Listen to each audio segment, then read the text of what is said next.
Vivre notre divinité intérieure, c'est être connecté avec notre dimension supérieure. C'est très simple, c'est très humble. Ça ne demande pas d'avoir des dons particuliers, ça demande d'avoir conscience que nous sommes tous reliés. Ça demande d'avoir conscience que nous ne pouvons pas tout comprendre. Nous ne pouvons pas tout expliquer, que le mal dans le monde est un mystère, mais que le mal dans le monde, on y a participé aussi, donc on n'a pas à juger.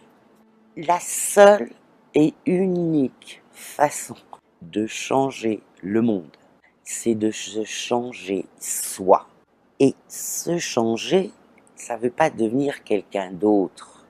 Ça veut dire polir le diamant, parce que nous ne nous souvenons plus, puisque nous sommes dans la matière et que nous avons fait ce choix. C'est pas facile du tout de naître.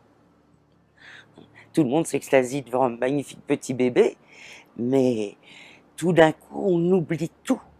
Et on est là pour retrouver, progresser. On a fait le choix de certaines choses, justement pour évoluer, qui ne sont peut-être pas toujours des plus confortables, puisque c'est justement sur ce point où on doit évoluer. Au fond, c'est se souvenir de ce que l'on est vraiment. Et nous sommes un être divin. Ça m'amène forcément à parler des religions et de la spiritualité. Si vous avez la foi en une religion, ce qui vient souvent de votre psychogénéalogie d'ailleurs, et que quand la famille a bien vécu cette foi, et qu'il y a eu de l'amour, tout naturellement on la perpétue cette foi. Par pitié, vivez-la.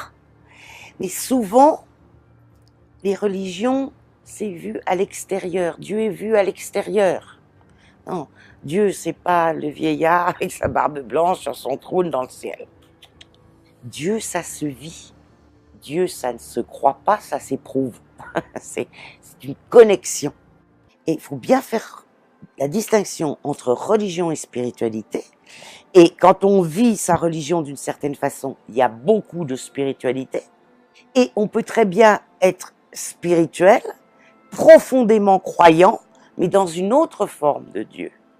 C'est mon cas. Mais je fais pas de prosélytisme. Moi, ce que je ressens profondément, c'est que Dieu est une énergie, qui ne s'appelle peut-être pas Dieu d'ailleurs. Il y a une énergie, c'est un mystère, mais il y a plusieurs façons de le vivre. Je trouve qu'il y a beaucoup de joie et de paix à admirer le mystère sans chercher à le comprendre, à le définir, mais en essayant de le vivre.